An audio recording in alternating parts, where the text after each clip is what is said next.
ಯೂಟ್ಯೂಬನ್ನು Ed ಮಾಡೋದು ಅಂತಿದ್ದೇನೆ. ತುಂಬ ಬೇಜಾರಾಗುತ್ತೆ, ಯಾಕಂತ ಹೇಳಿದರೆ ಇಷ್ಟೆಲ್ಲ ಕಷ್ಟಪಟ್ಟು ಮಾಡಿರ್ತೇವೆ, ಅದಕ್ಕೆ ವ್ಯೂಸ್ ಆಗೋದಿಲ್ಲ ಮತ್ತು ಅರ್ನಿಂಗ್ಸ್ ಕೂಡ ಕಡಿಮೆ ಬರ್ತಾ ಉಂಟು ಅಂತ ಹೇಳುವಾಗ ಯಾಕೆ ಸುಮ್ಮನೆ ಮಾಡೋದು ಅಂತ ನನಗೂ ಕೂಡ ಅನಿಸಿತು. ನಾವು ನಮಗೆ ಕಾಂಟ್ಯಾಕ್ಟ್ ಇದೆ, ನಮಗೆ ಫ್ರೆಂಡ್ಸ್ ಇದ್ದಾರೆ ಅಂತ ನಾವು ಯೂಟ್ಯೂಬ್ ಚಾನಲ್ ಸ್ಟಾರ್ಟ್ ಮಾಡಬಾರ್ದು.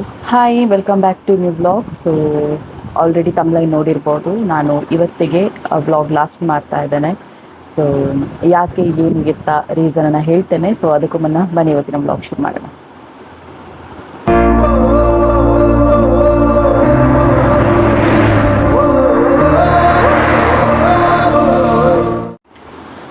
ಎಸ್, ನಾನು ಯೂಟ್ಯೂಬ್ ಸ್ಟಾರ್ಟ್ ಮಾಡಿ ಆಲ್ಮೋಸ್ಟ್ ಲಾಸ್ಟ್ ಮಂತಿಗೆ 2 ವರ್ಷ ಆಯಿತು, ಕಂಪ್ಲೀಟ್ ಆಗಿದೆ. ಈಗ 2 ವರ್ಷ 1 ತಿಂಗಳು ರನ್ನಿಂಗಲ್ಲಿದೆ. ಸೊ ಯೂಟ್ಯೂಬ್ ಸ್ಟಾರ್ಟ್ ಮಾಡೋದು ಕೂಡ ಅಷ್ಟೇ ತುಂಬ ಸ್ಟ್ರಗಲ್ ಇತ್ತು, ಸ್ಟ್ರಗಲ್ ಪಟ್ಟಿದ್ದೇನೆ. ಯಾಕಂತ ಹೇಳಿದರೆ ನಮಗೆ ಯಾರು ನಾವು ಅಂದ್ಕೊಳ್ತೇವೆ ಅಷ್ಟೇ, ಕಾಂಟ್ಯಾಕ್ಟಲ್ಲಿ ಇದ್ದು ತುಂಬ ಜನ ಇದ್ದಾರೆ, ಅವರೆಲ್ಲ ನಮ್ಮನ್ನು ಸಬ್ಸ್ಕ್ರೈಬ್ ಮಾಡ್ಬೋದು, ವೀಡಿಯೋಸ್ ನೋಡ್ಬೋದು ಅಂತ. ಅದು ಪಕ್ಕಾ ಸುಳ್ಳು. ನಾನು ಮೊನ್ನೆ ಒಂದು ಚಾನಲಲ್ಲಿ ಇಂಟರ್ವ್ಯೂ ಕೊಡುವಾಗ ಕೂಡ ಹೇಳಿದೆ, ನಾವು ನಮಗೆ ಕಾಂಟ್ಯಾಕ್ಟ್ ಇದೆ, ನಮಗೆ ಫ್ರೆಂಡ್ಸ್ ಇದ್ದಾರೆ ಅಂತ ನಾವು ಯೂಟ್ಯೂಬ್ ಚಾನಲ್ ಸ್ಟಾರ್ಟ್ ಮಾಡಬಾರ್ದು. ನಮಗೇನಾದರೂ ಟ್ಯಾಲೆಂಟ್ ಉಂಟಾ ಅಥವಾ ಸೋಲು ಗೆಲುವು ಇದನ್ನೆಲ್ಲ ಪಡ್ಕೊಳ್ಳುವಂತಹ ಒಂದು ಏನು ಹಠ ಉಂಟಾ, ಸೊ ಹಾಗಾದರೆ ಮಾತ್ರ ಯೂಟ್ಯೂಬ್ ಚಾನಲ್ ಸ್ಟಾರ್ಟ್ ಮಾಡ್ಬೋದು. ಸೊ ನಾನು ಕೂಡ ಹಾಗೆ ಅಂದ್ಕೊಂಡು ಸ್ಟಾರ್ಟ್ ಮಾಡಿದೆ. ಒಳ್ಳೆ ಫಸ್ಟಿಗೆ ಗ್ರೋತ್ ಇಲ್ಲದಿದ್ದರೂ ಕೂಡ ಮತ್ತೆ ಮತ್ತೆ ಗ್ರೋತ್ ಆಯಿತು. ಈಗ ಸದ್ಯಕ್ಕೆ 2 ಸಲ ಇನ್ಕಮ್ ಕೂಡ ಬಂತು.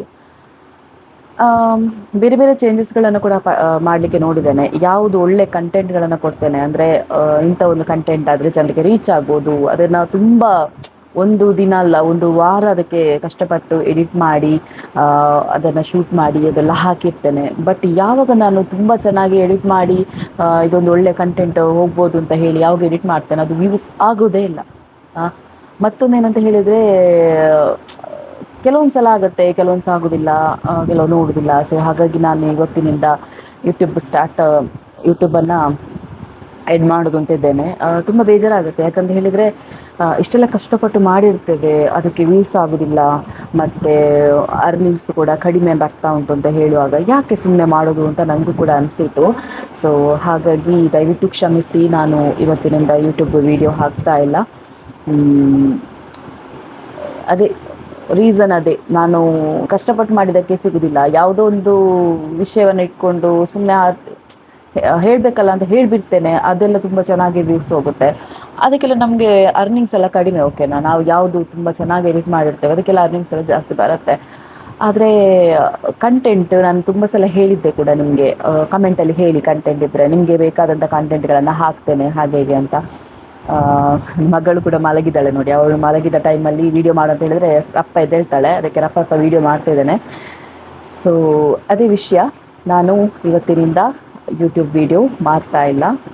ಈಗ ಹೋಗ್ತದೆ, ಇವತ್ತು ಹೋಗ್ತದೆ. ಸೊ ನಾಳೆಯಿಂದ ನಾನು ಯೂಟ್ಯೂಬ್ ವೀಡಿಯೋ ಮಾಡ್ತಾ ಇಲ್ಲ. ರೀಸನ್ ಆಗಲೇ ಹೇಳಿದ ಹಾಗೆ, ವ್ಯೂಸ್ ಆಗೋದಿಲ್ಲ ಮತ್ತು ಅರ್ನಿಂಗ್ಸ್ ಕೂಡ ಕಡಿಮೆ. ಒಂದು ಕಡೆಯಲ್ಲಿ ಇದಕ್ಕೆ ಜಾಸ್ತಿ ಟೈಮ್ ಹೋಗುತ್ತೆ.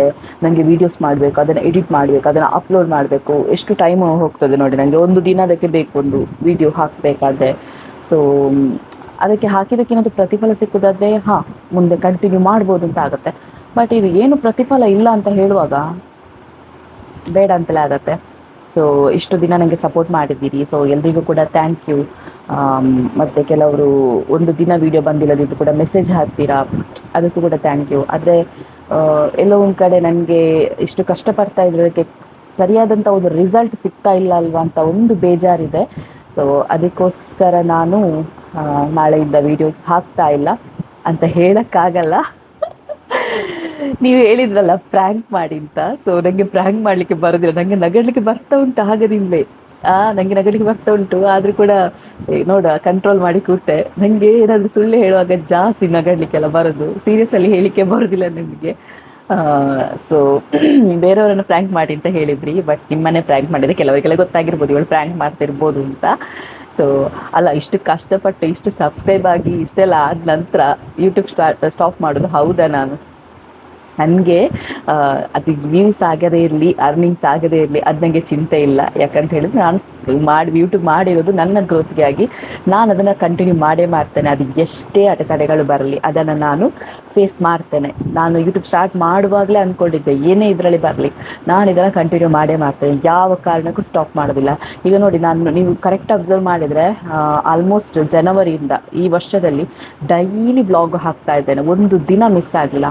ಆಲ್ಮೋಸ್ಟ್ ಒಂದು ಹಜ್ಜಿ ತೀರಿದ ಟೈಮಲ್ಲಿ ಏನೋ ಒಂದು ಎಮರ್ಜೆನ್ಸಿ ಇರುವಾಗ ಒಂದು 2 ವೀಡಿಯೋನ ಹೋಗಲಿಲ್ಲ ಅಷ್ಟೇ, 2 ದಿನ. ಏನಾದರೂ ಒಂದು ವಿಷಯಗಳನ್ನು ಕಂಟೆಂಟ್ ಮಾಡಿ ಏನಾದರೂ ಒಂದು ಹಾಕ್ತೇನೆ. ಅದು ಎಷ್ಟೇ ಲೇಟ್ ಆಗಲಿ ಒಂದು ದಿನಕ್ಕೊಂದು ವ್ಲಾಗ್ ಬಂದೇ ಬರುತ್ತೆ ನನ್ನ ಯೂಟ್ಯೂಬ್ ಚಾನಲಲ್ಲಿ. ಅದು ನನಗೊಂದು ಹಠ, ಬರಲೇಬೇಕು ಅಂತ. ಸೊ ನಾನೇನಾದರೂ ಹಠ ಕಟ್ಟಿದ್ರೆ ಉಂಟಲ್ವ, ಅದನ್ನು ಯಾವತ್ತೂ ಬಿಡೋದೇ ಇಲ್ಲ. ಸೊ ಹಾಗಾಗಿ ನೀವು ಪ್ರ್ಯಾಂಕ್ ಮಾಡಿ ಅಂತ ಹೇಳಿದ್ದಕ್ಕೆ ನಿಮ್ಮನ್ನೇ ಪ್ರ್ಯಾಂಕ್ ಮಾಡಿಬಿಟ್ಟೆ. ಕೆಲವರು ಪ್ರ್ಯಾಂಕ್ ಆಗಲಿಲ್ಲ, ನನಗೆ ಗೊತ್ತುಂಟು. ಸೊ ದಯವಿಟ್ಟು ಕ್ಷಮಿಸಿ ಆಯಿತಾ. ನಾನು ಯೂಟ್ಯೂಬ್ ಸ್ಟಾರ್ಟ್ ಮಾಡೋದೇ ಇಲ್ಲ, ನಾಳೆಯಿಂದ ಅಲ್ಲ ಇನ್ಯಾವತ್ತು, ಇವತ್ತಿಂದ ಅಲ್ಲ ನಾಳೆಯಿಂದ ಅಲ್ಲ ಇನ್ಯಾವತ್ತೂ ಕೂಡ ಯೂಟ್ಯೂಬ್ ಸ್ಟಾಪ್ ಮಾಡೋದಿಲ್ಲ. ಎಷ್ಟೇ ಕಷ್ಟಗಳು ಬಂದರೂ ಫೇಸ್ ಮಾಡ್ತೇನೆ. ವ್ಯೂಸ್ ಬರದೇ ಇರಲಿ, ಅರ್ನಿಂಗ್ಸ್ ಬರದೇ ಇರಲಿ, ನಾನಂತೂ ಯೂಟ್ಯೂಬ್ ಮಾಡೇ ಮಾಡ್ತೇನೆ. ನನಗೆ ಒಬ್ಬರು ಇಬ್ಬರು ಸಪೋರ್ಟ್ ಮಾಡಿದರೂ ಸಾಕು, ಅದೇ ನನಗೆ ಏನು ದೇವರು ಕೊಟ್ಟ ಅವರ ಅಂತ ಅಂದ್ಕೊಂಡು ಕಂಟಿನ್ಯೂ ಮಾಡ್ತಾ ಹೋಗ್ತೇನೆ. ಯಾವತ್ತೂ ಕೂಡ ನಾನು ಯೂಟ್ಯೂಬ್ ಸ್ಟಾಪ್ ಮಾಡೋದಿಲ್ಲ ಅಷ್ಟೇ. ನಾನು ಅಂದ್ಕೊಂಡೆ ಫುಲ್ ಎಮೋಷ್ನಲ್ ಆಗಿ ಹೇಳಬೇಕು ಅಂತ, ನನಗೆ ಆಗಲಿಲ್ಲ ಗೈಸ್. ಸತ್ಯವಾಗೂ ನನಗೆ ಎಮೋಷ್ನಲ್ ಆಗಿ ಹೇಳುವಾಗ ನಗು ಬರ್ತದೆ. ಅಂದರೆ ಸುಳ್ಳು ಹೇಳೋದಲ್ಲ ಇದು, ನಿಜವಾಗಿ ಆಗಿದ್ದಾದರೆ ಕುಗ್ತಾ ಅಳ್ತಾ ಇಲ್ಲ. ನನಗೆ ಅಳೋದೆಲ್ಲ ಕಡಿಮೆ. ನಾನು ಅಂದರೆ ವಿಡಿಯೋ ಮಾಡುವಾಗೆಲ್ಲ ನಾನು ಅಳುವುದಿಲ್ಲ. ಮತ್ತೆಂತ ನೀವೇನಾದರೂ ಇದರಿಂದ ಬೇಜಾರಾಗಿದ್ದರೆ ದಯವಿಟ್ಟು ಕ್ಷಮಿಸಿ. ನಾನು ಜಸ್ಟ್ ಒಂದು ಪ್ರ್ಯಾಂಕ್ ಮಾಡುವ ಅಂತ, ನೋಡುವ ನೀವು ಪ್ರ್ಯಾಂಕ್ ಆಗ್ತಿರಿಲ್ವ ಅಂತ ನೋಡುವ ಅಂತ ಹೇಳಿ ಪ್ರ್ಯಾಂಕ್ ಮಾಡಿದ್ದು. ಇನ್ನು ಪ್ರ್ಯಾಂಕ್ ಮಾಡಿಕೊಂಡು ಅದು ಪ್ರ್ಯಾಂಕ್ ಕಾಲ್ ಎಲ್ಲ ಮಾಡುವ. ಸೊ ಇವತ್ತು ಫಸ್ಟ್ ಪ್ರ್ಯಾಂಕ್ ನಂದು ಆಯಿತಾ. ನನ್ನ ಯೂಟ್ಯೂಬ್ ಚಾನಲಲ್ಲಿ ನಾನು ಇಷ್ಟರವರೆಗೆ ಪ್ರ್ಯಾಂಕ್ ಮಾಡಿರಲಿಲ್ಲ. So for the first time ಒಂದು ಪ್ರ್ಯಾಂಕ್ ಮಾಡ್ತಾ ಇದ್ದೇನೆ. ದಯವಿಟ್ಟು ಕ್ಷಮಿಸಿ. ಓಕೆ, ಈಗ ಅದೇ ನನಗೆ ನಾನಾಗಲೇ ಹೇಳಿದೆ ಅಲ್ವಾ, ಯೂಟ್ಯೂಬಲ್ಲಿ ವ್ಯೂಸ್ ಕಡಿಮೆ ಬರ್ತಾ ಉಂಟು ಅಂತ. ಖಂಡಿತ ಹೌದು, 17,000 ಸಬ್ಸ್ಕ್ರೈಬರ್ಸ್ ಇದೆ, 17,900 ಸಬ್ಸ್ಕ್ರೈಬರ್ಸ್ ಇದ್ದಾರೆ. ಆದರೆ ವ್ಯೂಸ್ ಬರ್ತಾ ಇರೋದು 1,000, ಕೆಲವೊಮ್ಮೆ 500, 600, 700. ಪರವಾಗಿಲ್ಲ, ಯಾಕಂತ ಹೇಳಿದ್ರೆ ತುಂಬ ಜನ ಎಲ್ಲರೂ ಎಲ್ಲ ಟೈಮಲ್ಲಿ ಫ್ರೀ ಇರಬೇಕು ಅಂತ ಇಲ್ಲ, ಬ್ಯುಸಿ ಇರ್ತಾರೆ. ಸೊ ಹಾಗಾಗಿ ಬ್ಯುಸಿ ಇರೋ ಟೈಮಲ್ಲಿ ನೋಡ್ಲಿಕ್ಕೆ ಆಗೋದಿಲ್ಲ. ಕೆಲವರಿಗೆ ಇಂಥ ಕಂಟೆಂಟ್ ಮಾತ್ರ ಇಷ್ಟ ಆಗುತ್ತೆ, ಸೊ ಅದನ್ನು ಮಾತ್ರ ನೋಡ್ತಾರೆ. ಕೆಲವರಿಗೆ ನನ್ನ ಹತ್ರ ಹೇಳಿದ್ರು ತುಂಬ ಜನ, ಕೆಲವರಿಗೆಲ್ಲ ಸಬ್ಸ್ಕ್ರೈಬರ್ 10,000 ಇದ್ದರೆ 11, 12, 13,000 ಎಲ್ಲ ಹೋಗ್ತದೆ, ನಿಮ್ಗೆ ಯಾಕೆ ಬರೋದಿಲ್ಲ ಅಂತ. ಅದು ಅವರ ಇಚ್ಛೆಗೆ ಅನುಗುಣವಾಗಿ ಬಿಟ್ಟದ್ದು. ಎಂತೆಲ್ಲ ಮಾತಾಡ್ತಾರೆ ನನಗೆ ಗೊತ್ತಾಗ್ತಿಲ್ಲ. ಅದು ಅವರ ಇಚ್ಛೆ ಅಲ್ವಾ, ಅವರ ಇಷ್ಟ, ನೋಡೋದು ಬಿಡೋದು. ಅವರಿಗೆ ಕಂಟೆಂಟ್ ಇಷ್ಟ ಆದರೆ ನೋಡ್ತಾರೆ, ಅದಕ್ಕೆ ನಾವು ಏನು ಹೇಳೋಕ್ಕಾಗಲ್ಲ. ವ್ಯೂಸ್ ಆಗಿಲ್ಲ ಅಂತ ಹೇಳಿ ನಾನು ಯೂಟ್ಯೂಬ್ ಸ್ಟಾಪ್ ಮಾಡೋಳಲ್ಲ. ಆ್ಯಂಡ್ ಅರ್ನಿಂಗ್ಸ್ ಆಗಲಿಲ್ಲ ಅಂತ ನಾನು ಯೂಟ್ಯೂಬ್ ಸ್ಟಾಪ್ ಮಾಡೋಳಲ್ಲ. ಅರ್ನಿಂಗ್ಸ್ ಬರ್ತಾ ಇದೆ, ಪರವಾಗಿಲ್ಲ, ನನ್ನ ಮಟ್ಟಿಗೆ ನನಗೆ ಸಾಕು.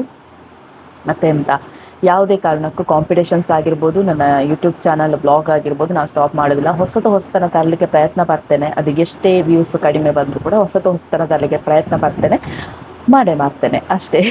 ಇವತ್ತಿನ ವ್ಲಾಗ್ ಇಷ್ಟ ಆಗಿದ್ರೆ ಲೈಕ್ ಮಾಡಿ, ಶೇರ್ ಮಾಡಿ, ಕಮೆಂಟ್ ಮಾಡಿ, ಆದಷ್ಟು ಸಬ್ಸ್ಕ್ರೈಬ್ ಮಾಡಿ ಆಯಿತಾ. ಮತ್ತೆ ನಾಳೆ ಸಿಗುವ. ಬಾಯ್.